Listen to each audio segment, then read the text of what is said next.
Hello, I'm John Michael Albert the 8th, Portsmouth, New Hampshire Poet Laureate, and this is Ambushed by Poetry. Ambushed by Poetry is a project to surprise people with poems in unexpected places throughout Portsmouth. Mike just panned across the Players Ring Theater and the two old warehouses at the Portsmouth Dry Dock, where they used to refinish wooden sailing ships.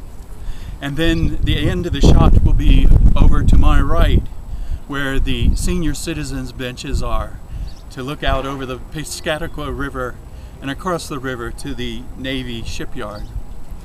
I'm going to read you a poem called "How Did You Die?" by Edmund Vance Cook.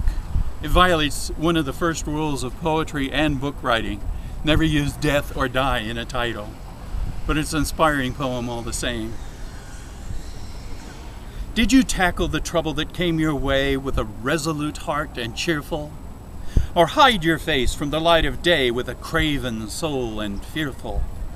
Oh, a trouble's a ton, or a trouble's an ounce, or a trouble is what you make it. And it isn't the fact that you're hurt that counts, but only how did you take it? You're beaten to earth? Well, what of that?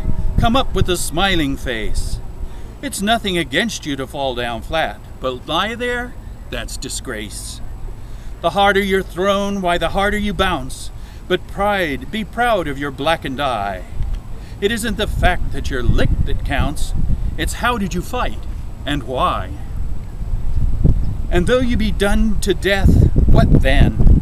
If you battled the best you could, if you played your part in the world of men, why, the critic will call it good. Death comes with a crawl, or comes with a pounce, and whether he's slow or spry, it isn't the fact that you're dead that counts, but only how did you die.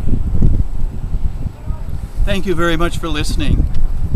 Ambushed by Poetry is sponsored by the Portsmouth Poet Laureate Program. You can find out more about the project and the program on their webpage at pplp.org. I'd like to thank my friend Mike Nelson for his donation of time and resources to this project. Without his help, it wouldn't have happened. Poetry is everywhere. How do we do, Ed? Great. Great. Onwards and upwards.